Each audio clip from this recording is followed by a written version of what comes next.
नमस्कार साथियों, बात करेंगे आज 10th की मैथ और पार्ट दो यानी अध्याय 2 में, जिसमें होता है हमारा बहुपद, है ना।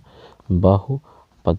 अच्छा, ये बहुपद का मतलब पहले तो आप ये समझ लीजिए कि बहुपद कुछ नहीं है, इसकी अंग्रेजी मीनिंग जो होती है पॉलिनोमिनल्स।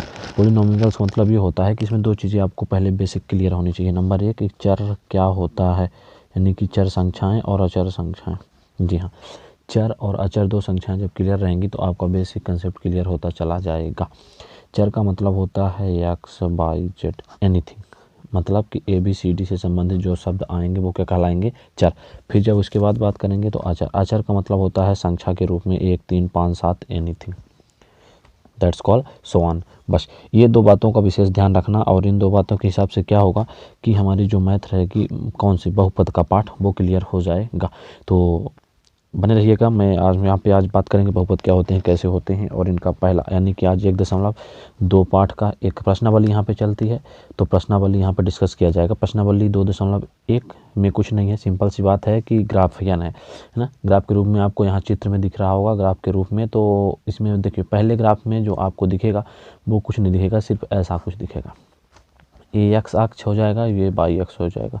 तो कोई रेखा जितने बार एक्स अक्ष को काटती है, कोई रेखा जितने बार एक्स अक्ष को काटती है, उसी में ये पूछा जाएगा आपसे कि जैसा कि आपको चित्र में विजुअल दिख रहा है, यानी पहला क्वेश्चन ये हमारा हो जाता है ना। तो क्वेश्चन का कहना सिंपल सा ये बात है कि इसको हल करना है आपको। तो कैसे करेंगे, शून्यक बताना है कि इसमें कितने शून्यक हैं। शून्यक का मतलब है आपको एक दिख रहा है एक्स एक्सिस दिखा, और एक दिख रहा है वाई एक्सिस, यानी एक्स एक्सिस को कोई रेखा कितनी बार काटेगी वही उसके शून्यकों की क्या हो जाएगी, संख्या।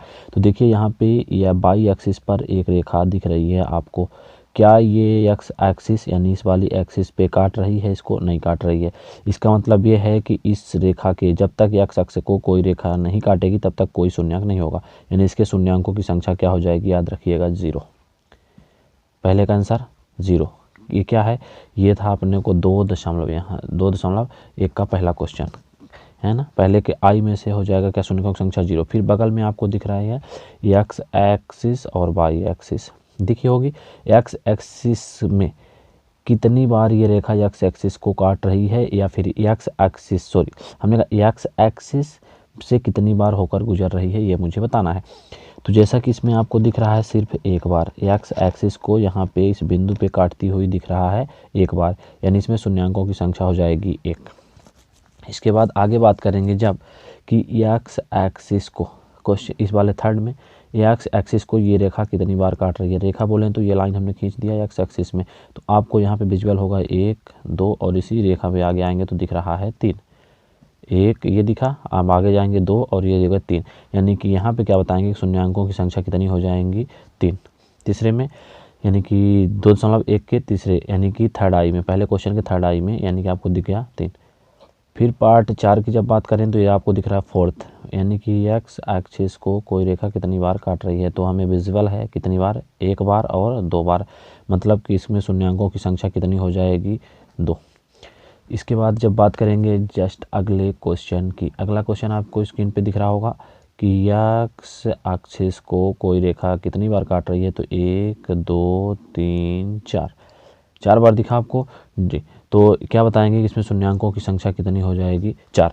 बगल वाले चित्र में देखेंगे तो 1, 2, 3 एक्स एक्सिस को कोई रेखा कितनी बार काट रही है, फिर टच कर रही है, देखना एक यहाँ पे एक ही बार टच कर रही है और यहाँ पे एक बार, मतलब कि 3 बार, यानी शून्यकों की संख्या हो जाएगी 3।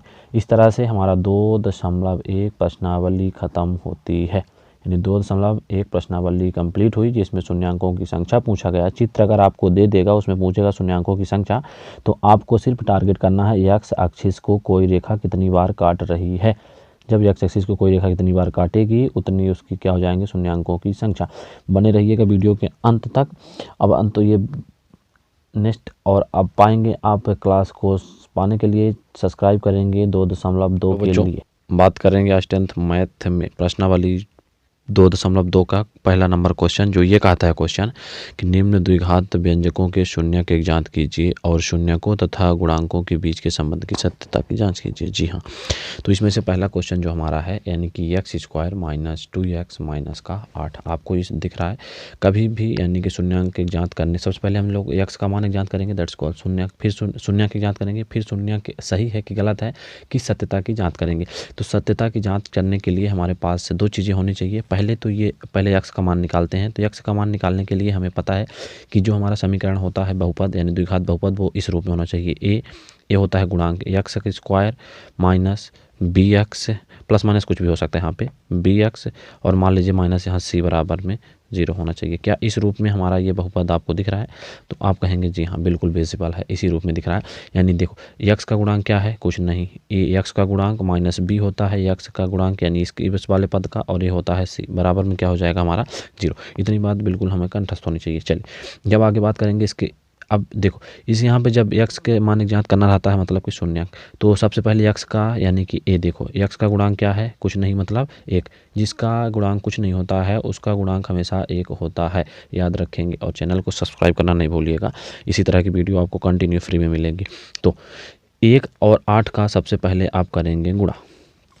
यहाँ साइड में करते हैं हम लोग 1 गुणे माइनस का 8 बराबर क्या आ गया? माइनस का 8। यानी कि इसे बोला जाता है अचर पद, इसे बोला जाता है अचर पद, और ये हो जाता है यानी बहुपद का पहला यानी कि एक्स स्क्वायर का गुणांक। ठीक है, द्विघात समीकरण, इसके कारण हमारा ये बहुपद बन जाता है, द्विघाती बहुपद। देखिए अब हमें ये चाहिए माइनस का 8 आया। माइनस का 8 जब आया तो हमें दो भागों में, यानी देखो अब टारगेट -8 हो गया और टारगेट करना है -2 में, यानी एक्स का गुणांक क्या है? -2।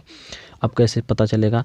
तो हमने कहा कुछ नहीं करना है, आपको इस 8 को ऐसे भागों में यानी 2 खंडों में तोड़ना है, 2 संख्याएं कि घटाएं या जोड़ें तो -2 और गुणा करें तो -4। आपके पास एक तो 8 गुणे 1 रहेगा और एक 2 गुणे 4 रहेगा। इन दो संख्याओं में से एक सोचनी है, पर कौन सी ले लें मुझे कैसे पता चलेगा? हमने कहा कि इस चिन्ह को ध्यान रखो, अगर इसको लेते हैं तो प्लस का 8 है, कोई मतलब नहीं है, मतलब ये कैंसिल आउट है। इन दोनों में से एक बराबर 8 तो आ रहा है पर 8 प्लस का है। माइनस के लिए मान लीजिए अगर 2 में लगाते हैं तो 2 जब 4 में घट जाएगा तो काम नहीं बनेगा, इसलिए क्योंकि हमें चाहिए -2। तो -2 जब बड़ी संख्या में लगाएंगे तो हमारा काम हो जाएगा, यानी कि माइनस का 8 हो गया। और जब -4 में क्या कर देंगे, ये 2 दिख रहा है ना आपको, 2 जब इसमें घटाएंगे, जब 2 घटाएंगे तो हमें क्या प्राप्त हो जाएगा? ये 2 प्लस का है, ऐसा लिख के घटा दें मान लीजिए, तो प्लस माइनस तो बड़ी संख्या की चिन्ह प्लस और ये 2 घट जाएगा आपस में, तो क्या आ जाएगा यहाँ पे 2, -2 भी हमें प्राप्त हो गया है। तो चलिए यहाँ पे बस इसको लिखना कुछ नहीं, एक्स स्क्वायर हमने कहा पहले 4 लिख दें कि 2 लिख दें, तो आप -2 लिए हैं क्या? नहीं, +4 है तो पहले +4 लगा दीजिए, +2, ये देखिए 2 प्लस का है। फिर हमने कहा एक्स के साथ है तो एक्स का है, तो एक्स के 2 भाग किए हैं तो दोनों भाग में एक्स लगेगा, फिर -4 एक्स और माइनस का 8। फिर देखिए क्या ये 2 पद बन गए ना, इन 2 पद में कॉमन लेना है तुम्हें। क्या कुछ इन दोनों पद में दिख रहा है? तो आप कहेंगे जी हाँ दिख रहा है। क्या दिख रहा है? एक्स दिख रहा है। तो हमने कहा एक्स को कॉमन निकालो, तो आप कहेंगे इधर फिर क्या बचा? तो इधर बचा है एक एक्स। क्यों?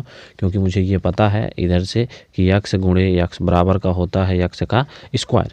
तो यानी 2 एक्स थे हमारे पास कि नहीं थे? तो हमने कहा एक एक्स क्या ले लेंगे कामा, तो एक्स बाहर गया तो एक एक्स यहाँ पे बचा और बीच में प्लस ये एक्स हमने कहा एक ही था ना, तो ये कॉमन निकल गया, तो क्या बचा? 2। बस इसका काम खत्म। अब इस बगल वाले पक्ष में आ जाएं, ये क्या है? -4। तो माइनस और माइनस दोनों पक्ष में है तो माइनस चिन्ह कॉमन हो गई। अब देखो संख्या में कुछ कॉमन दिख रही है तो आप कहेंगे 4 दिख रहा है दोनों में, क्योंकि 4 दूनी 8 होता है। तो हमने कहा ले लीजिए, तो 4 आप ले लिए। फिर अंदर क्या बचा? इधर एक्स बचा, इधर माइनस चिन्ह, तो माइनस नहीं आएगी। आप कहेंगे क्यों? हम कहेंगे कि माइनस गुणे प्लस बराबर होता है माइनस, यानी कि माइनस चिन्ह हमने कॉमन ले लिया, बचा क्या अब इसमें? प्लस। तो हमने कहा प्लस बचा तो प्लस लिखेंगे, और 8 कॉमन का मतलब होता है कि जो दोनों में है। तो हमने कहा 8 के बारे में फिर ऐसा याद रख लीजिए कि 4 के पहाड़े में 8 कितनी बार में आता है? तो आप कहेंगे 4 दूनी 8, 2 बार में आता है। हमने कहा ठीक है। अब आपको 2 पद मिल गए तो एक को अलग कर लीजिए, एक्स माइनस का 4 बराबर दूसरा क्या है? बराबर 0 कर लीजिए, और दूसरा क्या है? या फिर इसको एक बार और कोष्टक में लिख लीजिए, ये हो गया एक पद और दूसरा पद हमारा हो जाएगा, ऐसा कर लीजिए एक्स माइनस प्लस का 2। हमने कहा ठीक है। अब इसको क्या है, ये सब का बराबर में क्या लगाएंगे, 0, क्योंकि शून्य की ज्ञात करना है। शून्य के लिए 0 लगाते हैं, क्योंकि ये हमने ये वाला रूप देख लिए हैं, ये वाला ये ना, इस वजह से। ठीक है, हमने कहा इसको निकालिए, तो आप कहेंगे x बराबर का 0, यानी कि x - 4 बराबर का 0 और x + 2 बराबर 0। हमने कहा ठीक है। फिर आप कहेंगे x बराबर, तब तो -4 इधर है, इधर पक्षांतरण हो जाएगा तो +4, और इधर +2 है, तो हमने कहा बराबर उधर जाएगा तो -2। ये हमने कहा कि जो हमारे 2 मान प्राप्त हुए हैं, पहला मान और ये हो गया दूसरा मान। पहला मान को हम लोग बोलेंगे अल्फ़ा और दूसरे को क्या बोलेंगे, बीटा। देखिए इस पे कन्फ्यूजन नहीं होगा। यहाँ बहुत सारे लोग, मतलब कि जो बहुत सारे साधन या फिर गाइड या फिर बहुत सारी चीज़ें हैं, उनमें ऐसा हो सकता है कि इसी को बोला जाता है कि जो हाँ हमने आपको शुरू में बताया था कि 2 चीज़ें आपको पता होनी चाहिए, शायद नहीं बताए थे। चलिए यहाँ पे डिस्कस कर लेंगे। अब शून्यकों की सत्यता की जांच करनी है तो कैसे करेंगे, एक सूत्र होता है, सूत्र याद रखेंगे आप कि -b बटे a, ये काहे के लिए होता है, ये होता है अल्फ़ा प्लस बीटा बराबर अल्फ़ा प्लस बीटा। हमने कहा अल्फ़ा प्लस भी, देखिए एक मान हमारे पास अल्फ़ा निकाल लिया, दूसरा मान हमने कहा मान लिया बीटा को। ठीक, x बराबर 4 अल्फ़ा और -2 बीटा, तो अल्फ़ा प्लस बीटा बराबर हमने कहा यहाँ पे ये क्या है, प्लस के लिए, यानी कि योग है ना, शून्यांकों का योग करके, तो बराबर में -b और बटे में a आना चाहिए। तो मान रख लेंगे यहाँ पे हम लोग। तो जब मान रखेंगे तो देखिए मान कैसा रखेंगे, अल्फ़ा का मान क्या है हमारे पास, तो आप कहेंगे 4। हमने कहा बीटा का मान क्या है हमारे पास, तो आप कहेंगे -2। हमने कहा रख दीजिए, तो रख दिए। बराबर हमने कहा -b कहाँ मिलेगा, -b आपको यहाँ मिलेगा। ये आइए बहुपद के शुरू में -b क्या है ये, तो आप कहेंगे -2 है। हमने कहा माइनस तो ऑलरेडी बी भी है, तो पहले माइनस बाहर लगेगा, फिर -2 और बटे में जाएंगे आप, हम कहूँगा ए, तो ए आप कहेंगे यहाँ पे 1 है, तो हमने कहा 1 लिखना हो तो लिख दीजिए। अब आप 4 में से 2 घटाइए, यहाँ पे 4 में से 2 घटाएंगे तो आप कहेंगे 2। हमने कहा बराबर के, तो आप कहेंगे प्लस माइनस का गुणा होगा तो हो जाएगा प्लस, तो हमने कहा ठीक है। और बटे में 1 आ रहा है, तो आपको पता है कि किसी भी संख्या के बटे में 1 नहीं लिखा जाता, यानी 1 मान लीजिए यहाँ पे हो जाएगा, तो हमें पता 2 बराबर 1/2, तो आप कहेंगे किसी भी संख्या के बटे में 1 नहीं लिखा जाता। उनका आंसर क्या आएगा, तो आप कहेंगे 2 बराबर का 2। हमने कहा बिल्कुल सही बात है, बिल्कुल सही बात है। यानी कि देखिए ये पद बराबर हो गए, यानी कि अल्फ़ा प्लस बीटा बराबर -b बटे a, और बराबर का यानी कि मान रखे हमने, तो यहाँ पे 2 बराबर 2, मतलब कि एक सत्ता की जांच हो गई। अब एक सूत्र हमारा, हमने कहा कि ये तो हो गया योग, अब होता है गुणा के हिसाब से, यानी कि अल्फ़ा इंटू बीटा, इंटू मतलब होता है गुणा। हमने कहा बराबर का, तो आप याद रखेंगे कि जो इसका मान होता है वो होता है c बटे a, तो c बटे अल्फ़ा का मान रख दीजिए, अल्फ़ा का मान आप कहेंगे 4। हमने कहा बीटा का मान रख दीजिए, तो आप बीच में गुणा लगाएंगे -2। हमने कहा ठीक है, इसके बाद बराबर लगाएंगे, सी का मान आपको कहाँ मिलेगा, आपको समीकरण में मिलेगा, यानी कि बहुपद वाले -c होता है अचर पद, c होता है अचर पद। अचर पद देखेंगे आप, तो आप कहेंगे -8 आ रहा है, तो हमने कहा रख दीजिए। अब आप बटे में क्या आ रहा है, तो आप कहेंगे ए का मान आपको ही पता है कितना होता है 1, तो 1 यहाँ पे रख देंगे। अब इसको गुणा करिए, तो देखिए माइनस प्लस -4 दूनी 8 बराबर -8 आया, तो आप कहेंगे कि अब हमने कहा कि -1 आप कहेंगे, तो हम बोलेंगे किसी भी संख्या के बटे में 1 को नहीं लिया जाता है, यानी -8 बराबर -8। देखिए -8 बराबर -8, यानी कि हमारी सत्यता की जांच क्या हुई, कंप्लीट हो गई। कैसे, हमने कहा कि -8 ये, और देखिए यानी कि अल्फ़ा इंटू बीटा का मान है -8, यानी ये भी पद बराबर है और ये पद भी बराबर है। इस तरह से आप एक एक लाइन लिखते हुए चलिएगा। दोस्तों आज वीडियो बड़ी ना हो, हमने कहा पहली थी इसलिए आपको ज़्यादा समझाएं, तो वीडियो बड़ी हो चुकी है, तो यानी 1 बन गया, बाकी बचे हुए आपके पास 4-5 इसके 5 भाग और हैं, कि इसके पहले क्वेश्चन के 5 भाग जो आपको अगली वीडियो में इकट्ठा प्रोवाइड हो जाएंगे।